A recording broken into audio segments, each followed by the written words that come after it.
大家好，我是阿胖。今天我和大家分享一个核桃的新吃法，不用炸，不用烤，这样做出来吃多了也不会上火。平时吃核桃，大多数人都是直接生吃，尤其是小朋友，非常的不喜欢，因为生核桃仁吃的时候有一点苦涩。这么营养健康又健脑的东西，劝不到孩子肚子里，真的是太可惜了。今天我就分享一个特别好吃的做法，只需要加入一点大蒜。做出来就一点都不苦了，而且还特别的香，一起来看看吧。首先准备30-40个核桃，然后再把准备好的大蒜切成厚片，切好后先放入盘中。下面再向盘中加入一小把花椒。现在找一个大铁锅，开火，先开大火，把核桃倒进来，再把准备好的蒜片、花椒倒进来。最后向里面加入300克食用盐，先开大火炒3分钟，炒出核桃和食用盐里面的水汽。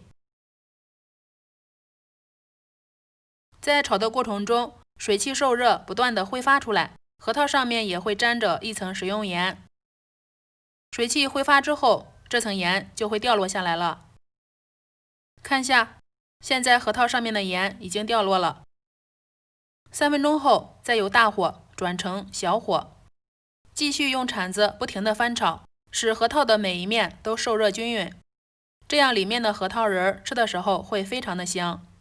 15分钟后，用筷子先夹起一个核桃，打开，尝一下里面的核桃仁有没有炒出焦香味，如果炒出来了，就不用再炒了，如果没有，再接着炒。下雪了，今年入冬的第一场雪，银装素裹的，太漂亮了。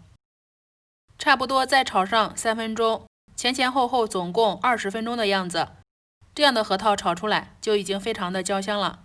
如果不放心，还可以再加几个继续尝一尝，一直炒到核桃的颜色变深，体积缩水，里面的核桃仁焦香，就差不多了。这样炒核桃还会缩水，你说神奇不神奇？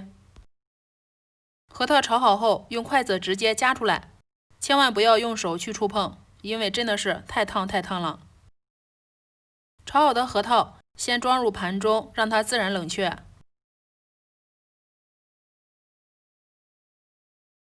下面找一个比较稠密的滤网，把食用盐过滤出来，过滤到一个干燥、无水、无油的小碗里面。蒜片和花椒已经炒糊了，直接丢掉就行了。而炒过的食用盐还是继续可以用的，千万不要丢掉哦，把它保存好，下次接着用。我们来打开看一看，这样炒出的核桃到底是什么样的？